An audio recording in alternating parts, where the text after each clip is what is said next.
2 weeks ago, I published a video of some pretty epic drone shots which I captured with the new DJI Mavic Air 2. And I was blown away by your feedback. The video has now reached something like 26,000 views. And in the comments there was one question which got asked over and over again. And the question was, what settings did you use? But the thing is that the settings are actually the smallest part when it comes to capturing epic high quality shots. Sure, they are important, but in order to capture the perfect shot, you need to take care of many more things than that. So that's why today I'm not only going to show you my settings, but I'm going to show you everything I know to capture the best drone shots possible.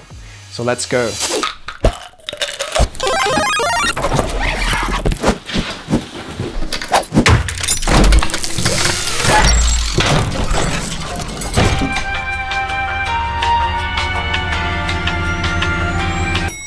I love this elevator.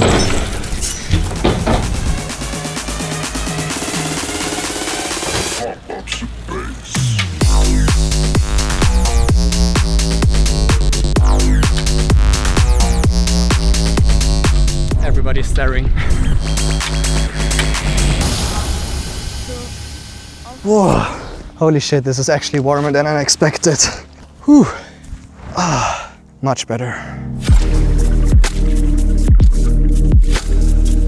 The most important thing when you film with drones is the location and the light conditions. If your location looks like crap, your shots are also going to look crap. So pick a location that looks interesting to you and offers many different flight paths so you can get a variety of shots out of it. When you know where to film, think about when to film. What is the best time to get the shot that I actually want? With a drone, you're almost always dependent on natural lighting, which is the sun. And there are specific conditions that look good for specific shots. For example, for a top-down shot, you would like to have the sun high up if you want to have a lot of saturation and contrast in your image. Or if you want to go for a softer look and you don't want that many shadows in your image, then you would like to have a cloudy sky. While for most other shots it's better when the sun is standing low or it's already setting. This is a really important factor, so think about it before you take off. If there's a cloud in the sky but you want sunny conditions, wait for it to pass. Trust me, this really makes a difference.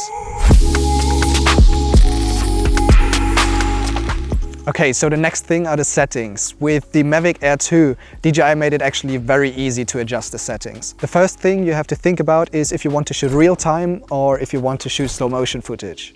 If you shoot real time, I can highly recommend the HDR modes in 4K and your frame rates. In my case, it's 25 FPS, but you can also choose 24 FPS or 30 FPS as long as you stay consistent with it. For everybody who doesn't know what HDR mode means, it means high dynamic range mode. So basically you have more information in the dark and in the bright parts of your image. There's a very interesting science behind it because actually the sensor of the Mavic Air 2 is capturing at 2 different shutter speeds at the same time. Make Art Now actually made a video about it and explained it very well. You can find a link to that video in the description. Most of the time with the auto setting it already chooses the best settings for you, but if you want to have full control over them, you can still choose normal, 4K and your frames per second. If you do that, make sure to head over to settings and color and choose D-Cine-like as the color mode. With that you actually have a flat profile picture, which means a higher dynamic range, and therefore you have more opportunities when it comes to color grading. If you want to shoot slow motion footage, then head over to slow motion 1080p and choose either 240 FPS or 120 FPS, depending on how bright your environment is and what you're able to shoot. If it's already quite dark, but you still want to shoot slow motion, just pick normal mode, 4K and 60 FPS. That should cover all the settings I use. The shutter speed is something which is often overlooked when you film with drones, and I also neglected it for years. Back then, when I was flying with my drone and it got too bright, I would just crank up my shutter speed to 1/1000 or even higher. And what I ended up with were shots that just looked unnatural because there was no motion blur in them. I thought it wasn't really important, but it really is. You should always try to have a shutter speed which is double your frame rate. So for example, if you shoot at 25 frames per second, you should have a shutter speed of 1/50. If you shoot at 240 frames per second, you should have a shutter speed of 1/480. Got it? So normally you could just turn down the aperture and choose a slower shutter speed when it's too bright, but the thing is that most drones don't let you control their aperture. With the Mavic 2 Pro you can do it, but with the Mavic Air 2 you can't. So that's actually the reason why you have to use ND filters. Shit, it's starting to rain. Fuck. Okay, so I just Started to hide under a tree here.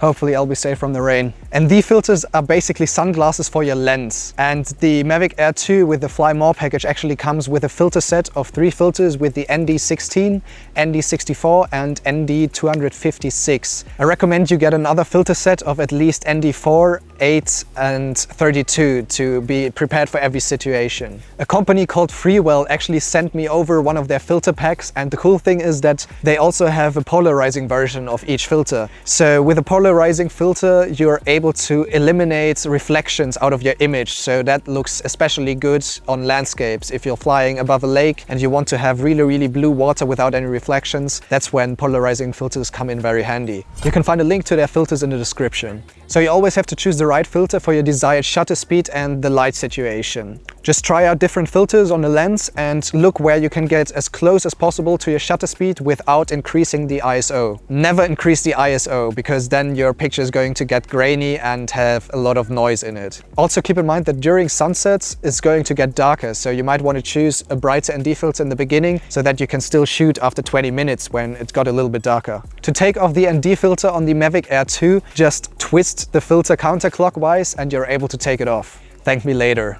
I actually almost ripped off my lens because I didn't know it. When you have the right shutter speed, your shots will look 100 times more natural.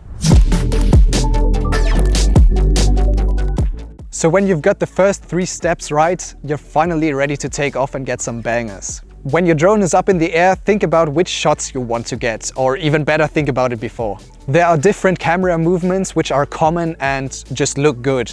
There's, for example, a top-down shot, there's a reveal shot, there's a follow shot or an orbit shot. Try to find the best one for your story, as all of these different shots also transfer different emotion and feeling. A top-down shot works well to show a scene in a very abstract and simple way. A reveal shot helps you to introduce a location. A follow shot sets the focus on the person or an object and you kind of feel like you're on board with them. And an orbit shot always looks epic and you can show a location or an object from its different sides. In general, your shots are always going to look more interesting if you fly close to objects. I know this is not what you want to hear because you're probably going to crash a couple of drones, but this really makes the difference. It transfers the speed and gives your videos more depth. It's the same reason why, while shooting with a normal camera, you sometimes try to get some object in the foreground and try to move a little bit to get that depth in your shot. So practice as much as you can. Try to fly close to objects. Obviously don't fly close to people or to cars or buildings, but in nature, for example, try to fly close to trees until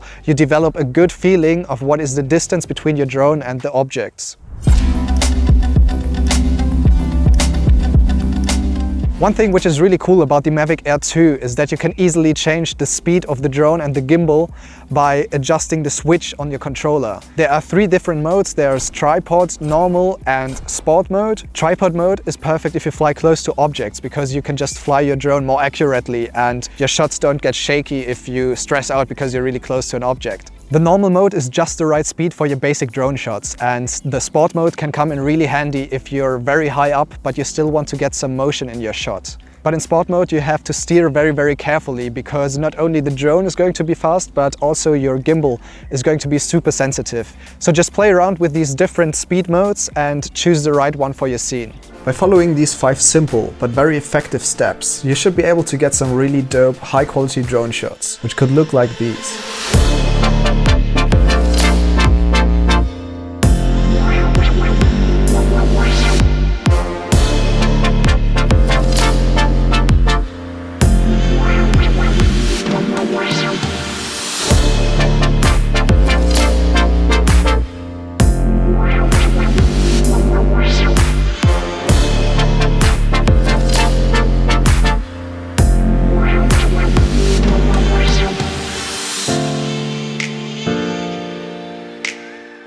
Keep in mind that it also takes a lot of practice, so go out there and shoot as often as possible. You might crash some drones along the way, but that's just part of the game and in the end it just makes you better. I actually made a video about that topic of crashing drones and making more mistakes in order to get better.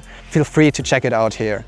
Okay, I guess that's it for today. Thanks to Patrizio for helping me shoot the B-roll for this video.